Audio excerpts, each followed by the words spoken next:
Radhe Radhe. Today is Saturday, 6th May 2023. And here Mummy and I are for this recording of our recap video for today's Bhagavad Gita study session, where as a reminder, we are well into our chapter 7 journey and getting, progress all along from the different categories of people we're learning about, those who are not devoted, those who are devoted, and seeing much more, of course, in terms of stature. So along with me here is Mummy. Radhe Radhe. Bringing up the screen, we covered today chapter 7 verses 18, 19, and 20. And of course, before that, we had quiz questions covering the previous time's verses, chapter 7 verses 16 and 17. As always, please do revisit those and give those a good attempt for your learning benefit.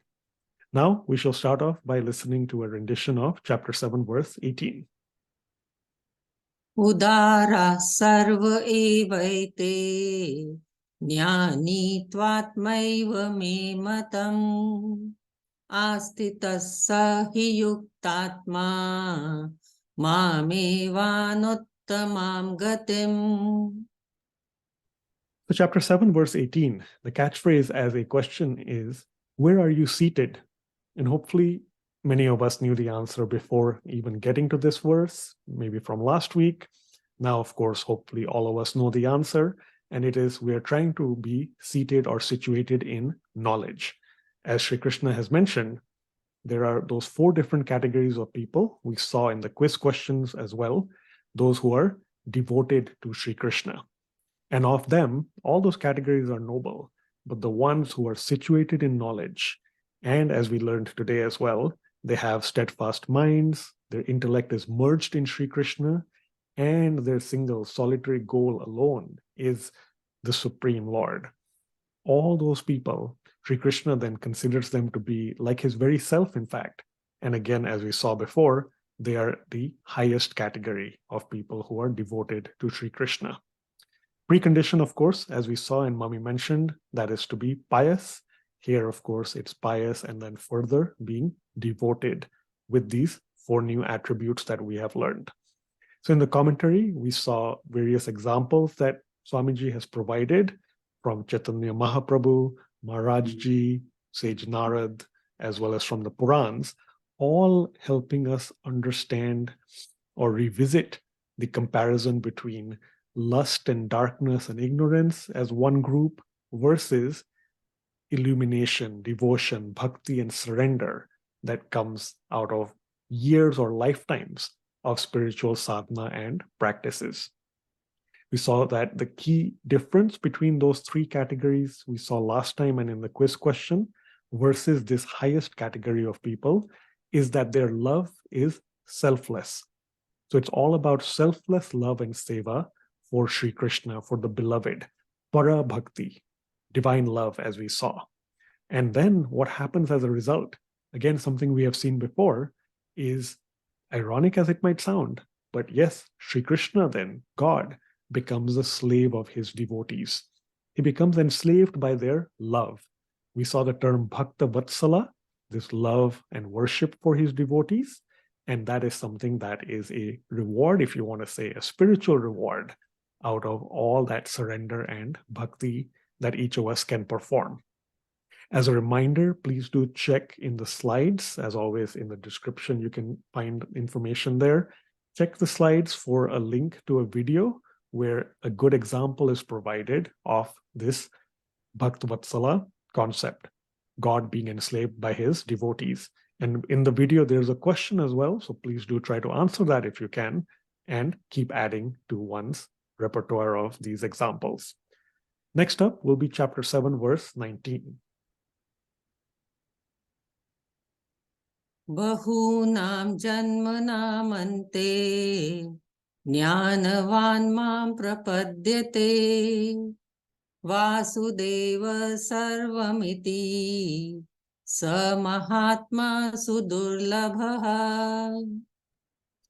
Chapter 7, verse 19. Also a question for the catchphrase, rotating rarity.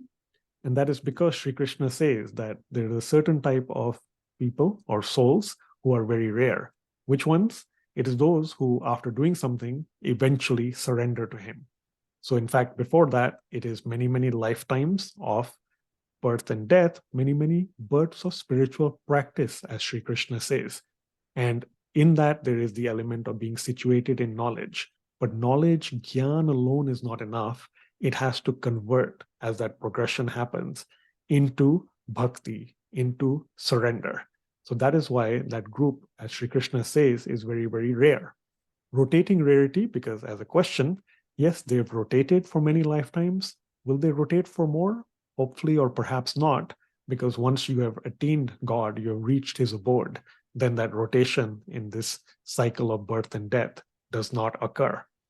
So again, Swamiji here answers the question in the commentary that most of us may have had at some point, or you might have a relative or a family member who makes you think along those lines.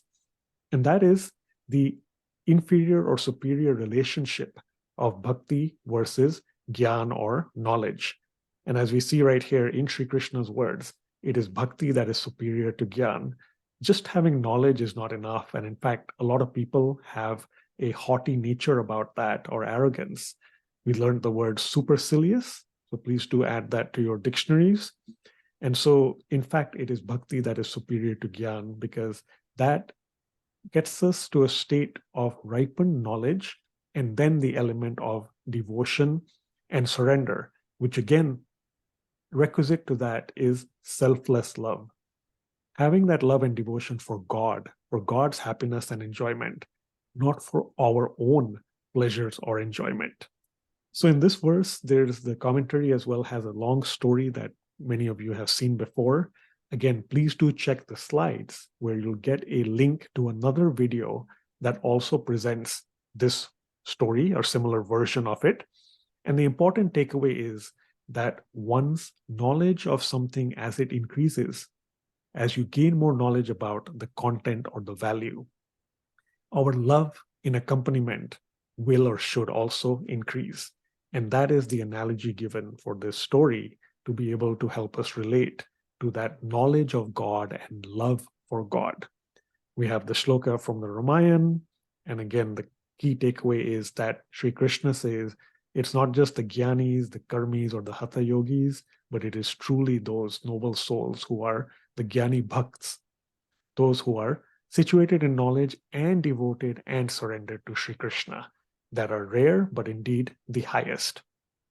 Next up, we shall see, and finally, chapter 7, verse 20.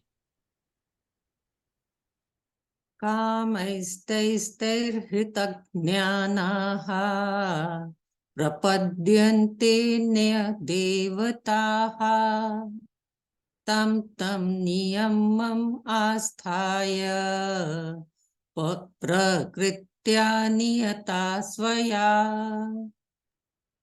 So finally, chapter 7, verse 20, celestial navigation, a term some of you may have seen in science or other places, where back in the day, sailing on ships, etc., navigation was done using astronomy and looking at stars and their positions. Here, we're talking about, of course, a class of people that Sri Krishna describes who navigate to the celestial gods. And we've seen much, much earlier, they do that for material benefits and rewards. Here, of course, adding to that knowledge of that concept, we are seeing that Sri Krishna describes those people as being carried away by material desires. And it is those people who then practice rituals, many, of course, stated in the Vedas to seek those material rewards and done to, propitiate those celestial personalities. As always, Swamiji has mentioned as early as in the introduction to his Bhagavad Gita book itself, that God, for instance, has his administration, or as Mummy reminded us, his parliament. And within that, there are all these different officers running the different departments. So the celestial gods, they are elevated souls. Yes, that is great. And they can offer boons and rewards. But as always, they are souls just like us who are not yet liberated. So at some point, their time and tenure will also be up, and they will also get back to rotation, human form, etc. Therefore, they cannot grant us the liberation from the bondage or the clutches of Maya that we are seeking. Only Sri Krishna can do that, And only Sri Krishna is the one who gives those celestial devtas the energy to perform their own tasks and to give those boons. Therefore, yes, there's a category of people who are clouded by material desires and indeed surrender to the celestial devtas. But as Sri Krishna says here, it's a different kind of being seated in knowledge, situated in knowledge, that will get us to that category of being a bhakt, performing surrender, devotion, and bhakti to Sri Krishna. Mami, I'll pass it over to you for any important Sanskrit words or other concepts you would like to share. So let's look at verse number 18 and two important words. One is udaraha. Udaraha means noble. So Krishna is saying that all the four categories, people are all noble who try to seek devotion due to some reason or the other. But basically, they are all noble. And the next word I want you to see is matam. Matam means opinion. Okay? That is, Sri Krishna is giving his opinion that only those who have made him alone as their supreme goal, that them he considers as his very self. So Krishna himself has given this matam, this opinion. Verse number 19, let's look at the word Jnanvan. Jnanvan means those people who are endowed with knowledge. Okay. So now knowledge about whom? Knowledge about God, the Supreme Lord. That is very important. And why is it important? It's important to cultivate faith and then loving devotion to God. Prapadyate, we have many times talked already. It's a very, very important word which has been used earlier also, which means surrender. So basically, we need to learn to surrender to that one Almighty God who will take us through this ocean of material world. Now, verse number 20, the important word is Hritajnana. Hritajnana means those whose knowledge has been carried away. Now, there is this category of people who are noble, who are nice, who do lots of rituals, but their knowledge has been carried away for the material benefits. They are always looking for material benefits, and for that they are praying and doing rituals to make the devatas happy. Devatas are celestial gods. They are the part of that parliament which sits in the heaven. Okay. And they also get all their energy from Sri Krishna only. But they can give you only certain material benefits to live in this world. At the same time, Krishna is teaching us the simple formula that you pray straight only Supreme Lord Sri Krishna, who takes care of this universe. Just increase your loving devotion to God, have knowledge about Him, have faith, and have simple loving devotion. That is the mantra to reach Sri Krishna. With that, I give it over to you, Gagan. Yeah, thank you, Mami. That does cover a summary of all the three verses we covered today. Again, chapter 7, verses 18, 19, and 20. Once again, final reminder, please do check the links in the description below. The first one will take you to the portal where you get all these slides and documents that we talk about and reference videos. In particular, again, 2 videos we have provided through the links in the slides this time. As always also, but in particular, they cover concepts that we discussed in this recap video. Please take a look at those, answer a question or two that might come up as well. And as always, happy learning.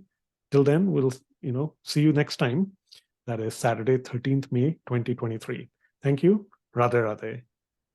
Radhe Radhe.